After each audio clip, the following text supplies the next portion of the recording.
Assalamualaikum warahmatullahi wabarakatuh. Seronok aku buat video hari ni kan. Bukan apa ya, duduk rumah lagi aku banyak lagi anak aku, mak bapak aku rempit lagi kerjaya aku lagi, punca rezeki aku lagi banyak aku nak kena buat. Dan kadang-kadang apa yang jadi ni ada baik dia, ada buruk dia. Itu bagi aku, bagi orang lain aku tak tahu. Dan mungkin aku akan bergerak pada bulan 11 ni aku ada projek sikit lah. Aku akan ada bergerak sana sini ke wallahualam, tak tahu lagi, tengok macam mana. Dan apa aku nak bagi tahu, mungkin aku sedikit sebanyak pun boleh bantu jugalah pasal kes penagihan dadah ni. Sebenarnya kita tahu mereka yang terlalu, orang cakap apa, aktif sangat dalam penagihan dadah ni. Kita tahu sekarang ni banyak berlaku pada budak-budak, budak-budak sekolah. Punca rokok, daripada rokok bertukar pergi kepada bising,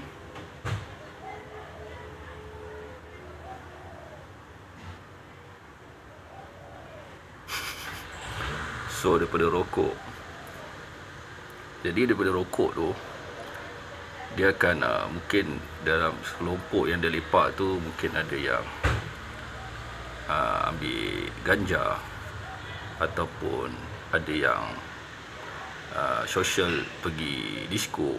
Ada zaman muda-muda ni kadang-kadang terjebak dalam dunia maksiat, mengambil pil-pil yang untuk tahan lama. Wallahualam, mungkin ada kaedah lain untuk dia mengambil benda ni yang terlarang ni untuk kegiatan maksiat, seks, semua ada.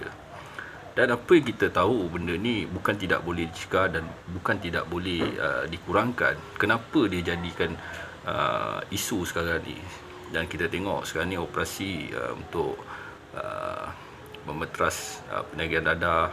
Contoh yang dia bila gitukan dadah ni, sebenarnya dia begini sebenarnya. Macam mana aku cerita dalam bab ilmu tu kan, dia kita kena lihat daripada mana benda ni punca dan bagaimana benda ni berlaku. So kita dekat dalam negara Malaysia ni, kita tahu ada jabatan penjara. Okey, macam aku tengok tadi. Okey, bagus. Ada pihak polis, ada banyak lagi. So kenapa dadah ni sekarang ni dia jadi top, dah jadi bahan ketagih macam-macam jenis dadah kita tahu kan. Wallahualam, aku tak tahu nak cakap. Bagi aku mungkin ada sumber-sumber menyebabkan mereka mengambil benda-benda macam ni. Mungkin daripada faktor mereka ni tekanan, dan mungkin pressure disebabkan pergaulan rakan yang digaul ni, majoritinya, kebanyakannya kurang yang baik-baik, ataupun bawa mereka ni ke jalan yang betul. Ada mereka baik dan sahabat yang begitu baik, akrab ni, tapi disebabkan baik akrab tu kelakuan dia ni dah begini, kawan tu dia macam ni, jadi dia terikut pun ada.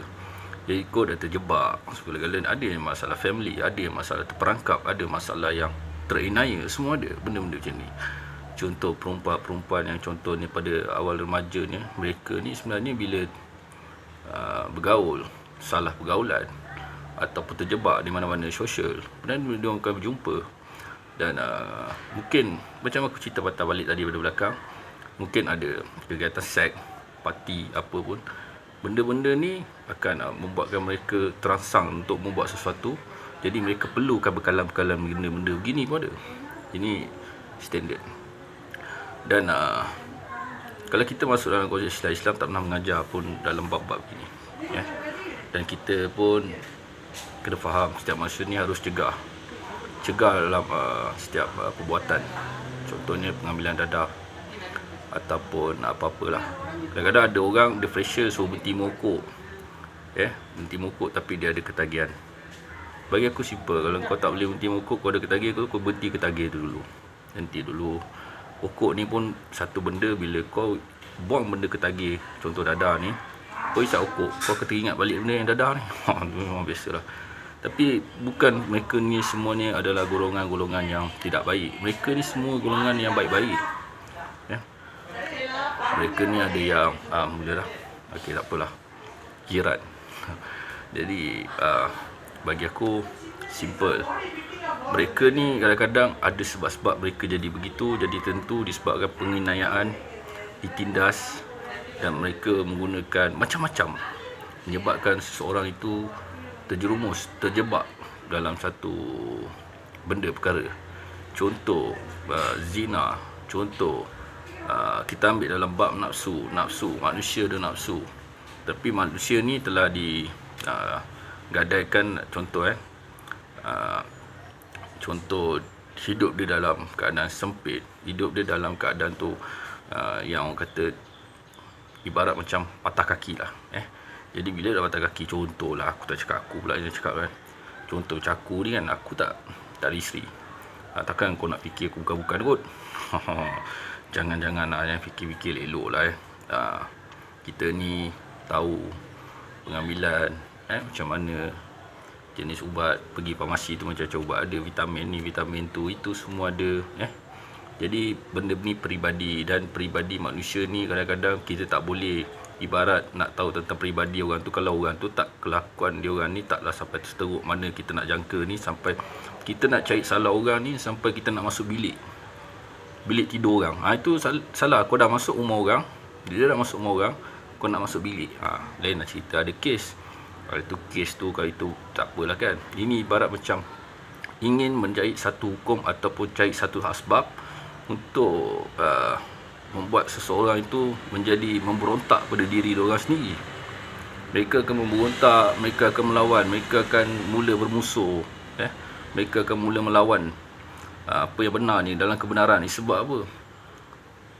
Tak ada ajakan-ajakan yang baik suruh mereka ni kembali sebalik ke jalan yang betul. Support dia orang. Contoh macam kerajaan, kalau dia orang dalam penjara, sepatutnya adalah kerja-kerja yang mereka boleh buat dan mereka boleh keluar. Banyak sektor-sektor pekerjaan, contoh dalam sektor pekerjaan pertanian, apa-apa benda ni boleh dikembangkan seperti industri macam-macam kan. So mereka boleh pergi kat situ. Tapi kita kena faham, semuanya dimonopoli oleh warga asing, dan mereka juga melihat akhirnya mereka akan memberontak. Jadi benda-benda macam ni kalau nak diselesaikan, seolah-olah dia akan berpusing dalam satu ni lah kan, nak cakap macam mana, satu pusingan yang tak ada kesudahan. Mungkin benda tu boleh ada kesudahan, tapi kena sekat satu persatu. Jangan ikut orang sekarang, kalau sebabkan Allah tidak takdirkan iblis, apalah inilah, kalau tidak dalam dunia dia tak ada setan lah, apalah. Rosak macam tu, rosak. Bila kau bertemu dengan orang-orang macam tu pula, nanti kan kau sakit hati. Ada orang macam ni, dia pernah aku jumpa, dia sakit hati dengan orang-orang macam ni, tak suka. Orang ni rosak, tapi kadang dia pun terjebak dalam benda yang rosak. Lepas tu bila terjebak rosak, dia marah orang pula bila orang tu buat jahat. Jadi kalau nak terima orang dalam keadaan itu, manusia ni kena prepare. Hakikat, kena terima hakikat bahawasanya kalau kau tahu orang macam ni, kau tahu manusia tu tahu bercakap macam tu, dia kena terima lah dengan sabar. Macam mana kau nak nasihat orang macam tu, kena cari. Jadi benda ni sekarang dah terabur. So pada mereka yang ada masalah seperti dadah, pengambilan benda-benda terlarang, aku nasihatkan beginilah. Cuba banyakkan minum air. Kau pergi minum air, kau pergi solat subuh, dah solat subuh, renung sikit kat luar ni, ambil keindahan, cari dekat dengan ketuhanan. Cuba belajar kenal Allah ni dalam diri. Kenapa aku jadi begini, kenapa aku nak terus aku jadi begini. Benda ni kena ambil tahu. Kemudian keluar, cuba berjalan, cuba kalau boleh kurangkan bergaul dengan kawan-kawan, jauhkan dulu bersendirian.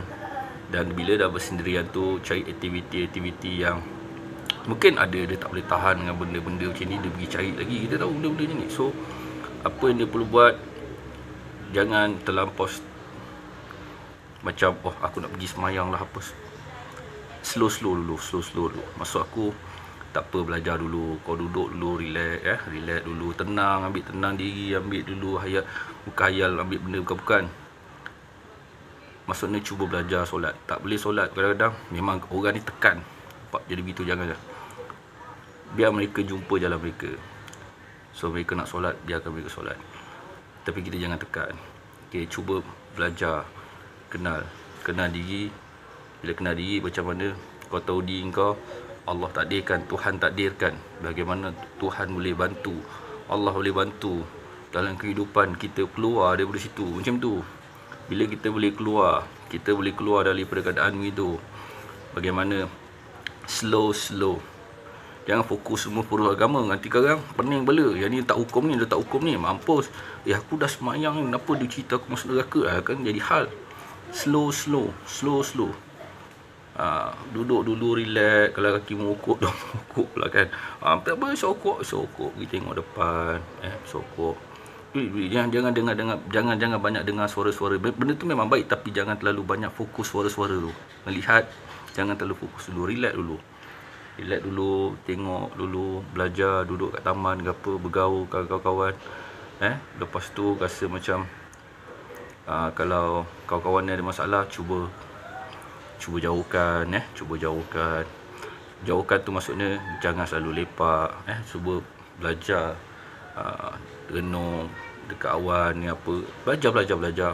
Tengok pokok, pokok daun-daun ni kan. Kadang-kadang ini ada ni, harus aku potong, pergi cari gunting potong. Lepas tu nampak burung, kau pergi ambil beras, kau pergi baling. Cuba kau belajar pula dengan binatang, kau tengok semut. Ada sebab dia. Tengok semut begini, kau fikir kenapa semut tu keluar. Aku letak je benda macam ni, dia tahu je ada benda makanan sisa macam ni, dia tahu ada benda manis yang terlekat sini, dia orang datang. Aku tak panggil pun. Cuba belajar. Kenapa dia boleh keluar? Tiba-tiba dia boleh balik tempat dia. Kadang-kadang kita sebagai manusia nak cari rezeki pun tak tahu macam mana cara. Sebenarnya semua ada. Dan yang penting kita jangan menyusahkan orang, jangan menanya orang. Sebab apa, benda ni dia ada macam return back balik. Kau kena bayar balik. Setiap perkara yang membuat salah tu ada. Bukan perkara yang mudah macam doa tu memang betul. Tapi benda ni kena buat dengan betul. Selagi tu ketidak benda tu, apa yang kita lakukan pada orang atau menanya pada orang, dia akan melekat balik pada kita. Ada macam tu, dia akan melekat balik. Dia akan buat kita ni macam tak akan keluar daripada sudut kepompong tu. Jadi macam mana diri kita sendiri ni fokus apa yang kita boleh buat. Kita ni macam mana kehidupan kita ditakdirkan yang kita nak terima. Dan macam mana kita tak terima, kita nak keluar kan. Bagaimana? Belajar. Bukan tak tahu malu ke apa ke. Cuba belajar meluahkan perkara-perkara yang baik. Cerita benda-benda yang baik. Luahkan perkara-perkara yang baik. Apa yang aku boleh nasihat pada orang, belajar. Sebab mungkin ada perjalanan mereka ni dah melalui, tiba-tiba boleh berkongsi tu cerita benda yang baik-baik supaya mereka jangan dekati perkara-perkara begini. Sebab benda-benda macam ni boleh terjebak. Jadi ramaikan, bantu lama-lama sampai benda ni boleh jadi lebih baik. Pada kerajaan tu, cuba fikir-fikir daripada mana sektor-sektor pekerja asing tu yang boleh bagi pada diorang dibagi. Mereka pun perlukan rezeki, mereka ada perlu tempat tinggal, mereka harus kena ada semua benda macam ni. Dan tolonglah pada nasihat pada mereka, jangan terlampau tekan sangat. Bantuan tu dia ada polis boleh jaga tu, diorang ni memang kata kawal. Tetapi mereka ni bukan semua jahat, ada yang baik. Dan mereka ni harus dididik dengan betul. Kadang-kadang mereka ada yang kena penjara lama-lama tu, kadang-kadang hidup stres. Bila keluar dia terbawa perangai macam-macam hal. Itulah kata dah cakap, jangan buat salah, jangan buat jenayah, jangan buat benda-benda yang tak elok, menyusahkan orang. Nanti kita pula keluar akan menyusahkan orang lain. Itu cerita dia. Sebab tu kita kena hindar benda-benda yang jahat ni. Ada sebab-sebab dia. Banyak perkara yang boleh mendorong kita ni cari benda perkara yang lebih baik. Itu simple. Kadang-kadang kita tak perlu bantu orang pun. Tapi kalau kita kuat, kita belajar hadapi benda ni dengan baik, kuat, betul-betul nekat nak jadi manusia, perlu ada kehidupan, perlu ada life. Jangan rasa orang pandang hina kita, alamak aku dah cinta, jangan risau. Allah tu Maha Penyayang. Betul, itu Allah sayang. Tetapi benda ni kita ni kena buang dulu. Jangan samakan sudut tu pula dengan ilmu Allah tu. Kita ni pula kena berhati-hati bawa ilmu Allah tu dengan cara yang kita bawa. Jadi kita boleh meluahkan, kita boleh bercerita, tapi jangan melampaui batas. Cerita mana sudut yang tak baik, boleh membantu masyarakat yang lain. Dadah ni tak ke mana. Dadah ni boleh buat korang sampai hidup tak jadi orang sebenarnya. Nanti merana diri. Kalau ada keluarga, keluarga merana. Dan keluarga pun jangan pula lah biarkan suami atau anak ataupun isteri tu terjebak dengan dadah tu, pandai main peranan. Jangan pula terikut pula dengan kata-kata orang. Jangan pula sebab apa Allah dah takdirkan jodoh begini. Susah zaman sekarang. Aku tak nak cakap, ada sudut yang baik kita boleh ambil. Jadi orang yang baik pada mereka yang terambil ni, mereka ni semuanya bukanlah orang-orang jahat sebenarnya. Mereka ni baik-baik. Ada mereka yang tidak dididik, tak jumpa jalan pun ada. Ibarat mati tapi hidup kaya pun ada, semua ada. Ada yang hidup senang tapi akhirat mati pun ada, semua ada. Jadi ada yang cuba cari, ada yang fikir aku nanti dah tua nak cari balik jalan. Jangan macam tu. Jangan sampai tahap jadi macam tu. Bila hidup kita bajet, umur kita berapa, umur kita mesti satu hari tu dekat 40, mesti kita ada terima sesuatu yang kebaikan dan keburukan daripada Allah, ketentuan daripada dia. Kita set mind dia je, set mind macam tu. Set mind. Jadi aku kena cepat sebelum umur 40. Kalau meninggal tu wallahualam, mungkin ada lebih baik Allah nak. Tapi kalau selagi kita nak dekat umur 40 tu, buat persediaan. Buat persediaan supaya satu hari melangkah ke satu umur tu jadi lebih baik. Semua orang ni kadang-kadang ada buat silap, semua orang ada buat jahat, semua orang takkan terlepas.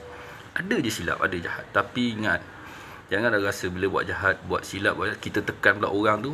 Kita ni mula, kita bantai orang pula cukup-cukup, sampai nak menyeksa hidup orang, sampai nak buat orang tu fikir bukan-bukan, sampai buat balik orang tu mengana. Ini faham, ada juga fahaman yang masuk dalam golongan Syiah. Sunnah ni, contoh sunnah wal jamaah ni ada 2-3 kelompok ni dia masuk. Dia kerja dia nak mengerjakan. Tu ada, itu memang kita tahu dari dulu lagi orang cakap golongan Syiah ke apa, aku tak tahu lah, benda ni tak nak ambil pot. Bagi aku simple lah. Benda ni ada sebab-sebab benda ni terjadi. Kalau benda ni dijaga baik, dia takkan jadi begini. Itu simple lah. So, ingatlah, dadah ni takkan bawa kita ni, takkan bawa manusia tu jadi lebih baik sebenarnya. Akan jadi lebih rosak. Akan jadi lebih rosak, takkan maju, dan hidup akan merana. Ingatlah, jangan ambil dadah lah. Daripada kau ambil dadah, lebih baik kau kau ni kan tuju kat aku pula, mampu lah cakap dengan cermin ni. Lebih baik fikir baik-baik, cari benda yang lebih baik. Kadang-kadang tanpa disengaja ada benda kreativiti yang akan keluar dalam hidup seseorang tu, tanpa disengaja pula, tanpa disedari. Sebenarnya anda ni, seorang ni tiba-tiba tanpa dia sedar, dia berubah dalam hidup dia tu. Ada sesuatu yang baik telah ambil. Allah telah jadikan orang ni orang yang terbaik. InsyaAllah ada. Cuma kita je lah tak cari jalan. Yang itulah, kita kena cari jalan tu ada. Jangan fikir keluar penjara tu tak ada masa depan. Dalam penjara tu pun ada agak macam-macam ada. Aku ni tak pernah masuk penjara, aku pun tak pernah masuk penjara. Kalau boleh elak lah, jangan sampai terjebak masuk ke penjara. Ada kes tak elok lah. Banyak sekarang ni macam-macam hal kat luar ni. Kes ni, kes tu, kes pelacuran. Sekarang benda ni pun dah jual rokok haram kat pakai apps, semua ada. Jadi benda ni bukan tak pantau. Jadi orang luar negara pun dia kata, alah datang Malaysia ni kalau kena sekat pun kita boleh redah lagi. Sistem Malaysia ni mana. Takkan kita ni, takkan buat rakyat sampai hidup terjerat, tapi pendatang hasil bebas. Itu tak seronok.